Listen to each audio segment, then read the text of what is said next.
Again, a little review. First, we go to the whole market. We break it in slices. We pick which one we go after. Develop a positioning statement, how we want to be thought of. Then we go to 2 and we say, geez, our customers are changing, so I'm going to look at my own customer base. I'm going to see how they migrate over time and understand what my acquisition, expansion, and retention.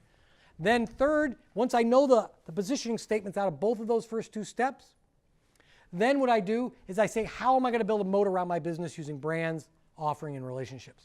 Those are your toolbox. Lots of trade-offs, lots of decisions to be made there. By no means do I say, well, we've covered that. That's work to be done. Now, fourth is, okay, I have all that, but I don't have much money. How do I spread my dollars around? And there is mathematical ways to do it. We'll go through some of them. Some of it gets a little deep, but we'll work through it. Most marketing decisions require trade-offs across multiple objectives where resources are constrained and often interdependent, meaning you can't do both of them. You have to do one or the other. I can't be high performance, safety, and green all at the same time. I mean, there's engineering trade-offs very often. These are where you have their dollars. Advertising, salespeople, give discounts, channel co-ops, R&D, online. Those are all places I could spend money as a manager. How do I make the decision which one to do? Many messages, high status, low price, high performance, and economical. Typically, these things don't always go together. Short-term versus long-term. How often has your marketing strategy changed because you have to hit numbers this quarter or this year? Why does it happen to marketing? Because it can be done quickly. When you're building a factory, you can't all, stop, send all the workers home. I want to save that money right now. Advertising, you can end in a month, typically, or maybe 3 months. Thus, you need to balance marketing resources across customer segments, acquisition, expansion, and retention, brand, offering, relationship, everything. These are the 3 major frameworks we went through today. You have to make decisions in how you spend money in every single one of them. Marketing mix, we didn't talk about the 4 Ps and the 7 Ps. These are like product, promotion, pricing, place, channels. So how do you manage resources? Kind of go through. One is a portfolio perspective. We talked about customer lifetime value. Customer lifetime value is one of your best tools for making these decisions. If I can get a number to every customer, at banks now, when you enter your account number, why do they want to know that? They want to know how to treat you, to be frank. If you enter a number and you're a very high CLV customer, you're going to go to a very trained salesperson that's going to answer the phone quickly. If you're a negative CLV customer, they just assume you leave, but firms get in a lot of trouble when they fire customers. It gets bad press. So a lot of times they just treat them bad and ultimately hope they leave.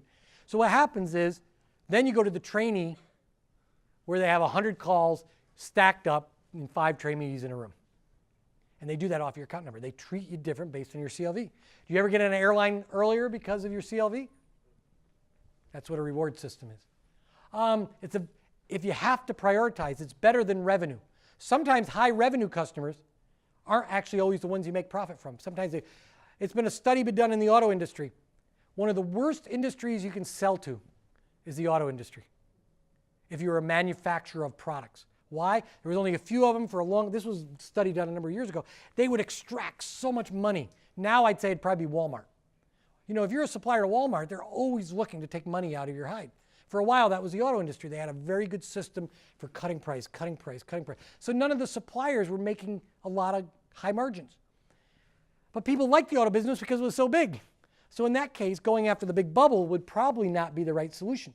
And there's some companies that have stepped away and said, we're not going to supply the auto industry anymore. We're going to shift into telecommunications or something where we can make semiconductor business, where they can make more business. CLV is a very good way to understand that. Better than just size of revenue. Product portfolio using the GE matrix. Remember all the bubbles? The mobility minded to the right? That's a way to make trade-off decisions. These are tools you can use at different stages. So I tried to give tools. Marketing metrics. Metrics are good because in an ideal world, I could put $1 and cents to every customer. But I would love to do that, but in the real world, I can't do that. So what I often do is I get intermediate metrics, and I use those metrics to make decisions. That because we know those metrics are linked to other things that are important to me, but the metric gives me now the other thing. The customer sat is a simple one, right? Why do we do customer sat? We don't make more money, or it doesn't show up in the P&L. What it does is we think if our customers are satisfied, it generates more profits in the future. So we can use metrics. There's analyses. CLV is very good. It can manage all 3 of these at once. customer heterogeneity, dynamics, and the different cost of marketing. Because you can look at what drives CLV. So if you look at some very leading edge companies, I think the financial services does it fairly well, where they very often, they go through about once a day in a customer in the database, and they get applied a code. Usually they make it like a 1 to 100 score. They don't put really dollars just because it's hard to deal with. 1 to 100. And it tells everybody in the system, if you go up to a teller, not that we go to tellers anymore, but if you did, it would say how important of a customer you were. And it also would give a recommended suggestive sell based where you are in the dynamic life cycle. They know where you are after you do a checking, credit card, you're probably about right for this financial product, and they'll suggest to sell it. And all that's coming by accounting. So rather than think of my business by adding up my dollars and cents by products or by geographies, how some firms do it, you think of adding up your dollars in your business by adding up dollars on customers. It's kind of a different way. If you're customer-centric, that's why we call it customer-centric accounting. Rather than be product-centric, it's customer-centric. A lot of value when you go here, but it's non-trivial transformation. There's return on investment and return on sales that you can do in marketing. It's kind of a metric way to go through it. I'm not going to talk through this, but realize there's response models. Pharmaceutical sales uses this a lot.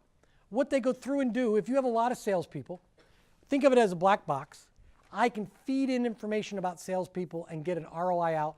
I can understand how to change my inputs in order to optimize the outcome.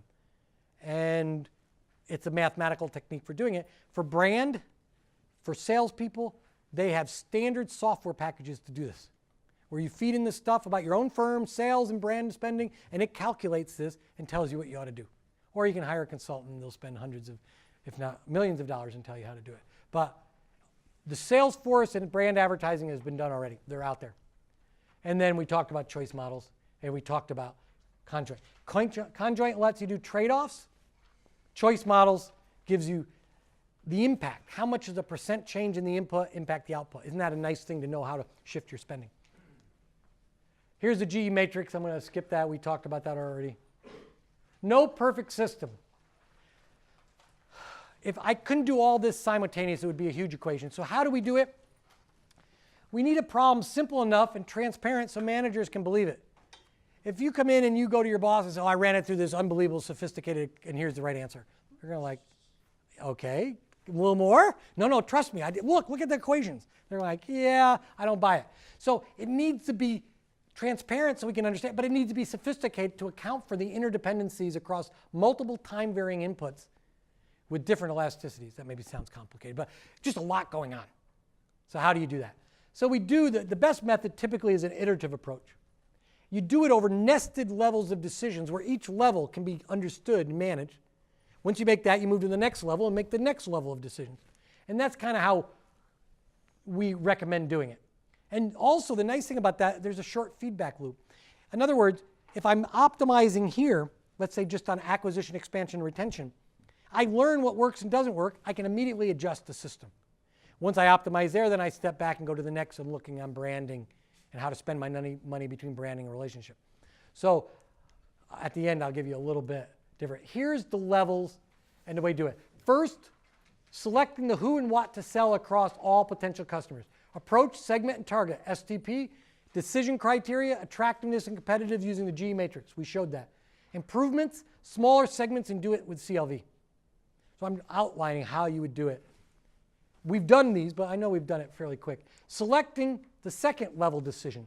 Selecting who and what to do across the portfolio of your existing customers. Segment across stages. We talked about that. That was a little bathtub model.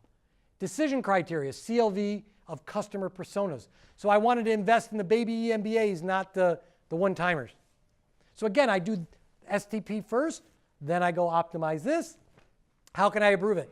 I can do individual customer level analysis, choice models, or I could do hidden Markov models, which is this dynamic segmentation. Very, very cool, but beyond the scope of our 3-hour, 9 o'clock meeting. 3, how to use brand offering and relationships to achieve positioning objectives from the outputs of the first 2 steps. Customer equity stack. And you look at somebody like Procter & Gamble, they measure for every one of their brand managers, which is a very good job. You own the P&L of your brand. They get their compensation mainly comes from two things. One is the P&L of their brand. How much money they're making. Very clear, we all understand. The second one, equally, is the brand equity measure. They have a very sophisticated brand equity measure that they're doing all the time, measuring the strength of Tide, whatever. And they did a challenge once to academics and said, we'll give you some data and see if you can beat it. If you can, I forget what the prize was, they couldn't beat it. You could get just as good, but you couldn't beat it. It wasn't really fair because they had already hired all the academics to die, and then they hired other academics to test it. And it's hard to beat something. You could get equal as good, but to beat it, you got to be like significantly better. But they have a very, very good measure for their brand equity. Decision criteria within the domain, elasticities, part worth utilities from conjoint, CLV, choice models. You can do experiments, regression, multivariate regression type of analysis. So there's a lot of techniques to do that. It's very hard to understand how much to spend on salespeople versus brand versus relationships. They're working on different time cycles through different mechanisms. Improvements, you do this multivariate simultaneous models, which feeds them all into one model at the same time. The last one, annual budgets, plans, and metrics. For actually doing your brand, this is where the money's spent. Approach, act, measure, metric, evaluate, and adjust. So you come up with a brand equity measure or a satisfaction measure, you do something, you measure, and you adjust. Decision criteria and allocation, there's some marketing return on investment, CLV, kind of what we talked about. There is some ways that you can do optimizations. It actually tells you the mathematical optimization of the balance between it once you get some part worth utilities and such, again, beyond the scope. But know it's there.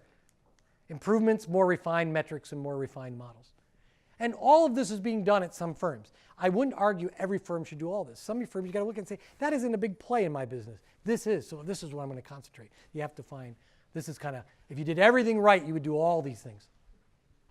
So I'll give the final one, inputs, positioning statements, air strategies, board strategies. So really, the input from the three, you run it through these frameworks and these analyses, and what do you get out?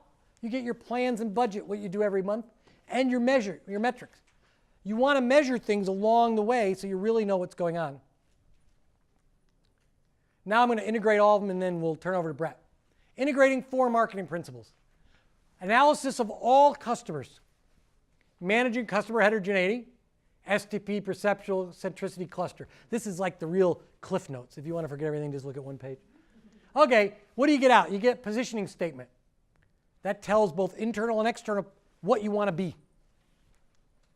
2, managing customer dynamics is analysis of your customers. Life cycles, air bathtubs, lost customer, CLV. If you throw out everything else, these are the highlights of what you could do. What do you get out of that? You get air, positioning statements, and strategies. They all get fed into this second level marketing decision, which is using these first things and thinking of it big picture. SEA, how are you going to compete using brand, offering, and relationships typically? Out of that, you come out with how are you going to win? You should understand that. What is my SEA? How am I going to beat competition today and in the future? Out of that also comes BOR marketing strategies. What are you going to do on brand? Is a house a brand, branded house, or whatever? And we just use that as an example, but it's much deeper across all those. And then you go into your resource decision. You get this, you get your positioning statement, you get your air positioning, and that comes into all the trade-off decisions. Remember, there's trade-offs here, here, and here, and out of that, you get your budget. So that's kind of the whole thing put together. 10 weeks in 3 hours at 8 o'clock at night, 9 o'clock at night. If you went and you took this class, I'd say 10 years ago, we would have only talked about these two. We would have done STP, and we've gone to the marketing plan. We'd say, segment your customers, and then do the 4 Ps. That was what a market book would really talk about on strategy. I mean, there's other little stuff. We've added, not we being me, but the discipline has added these other. You got to take, this matters more as things are changing faster. Guess what? Customers are changing faster today than they were 20 years ago. They go through product adoption and termination much quicker.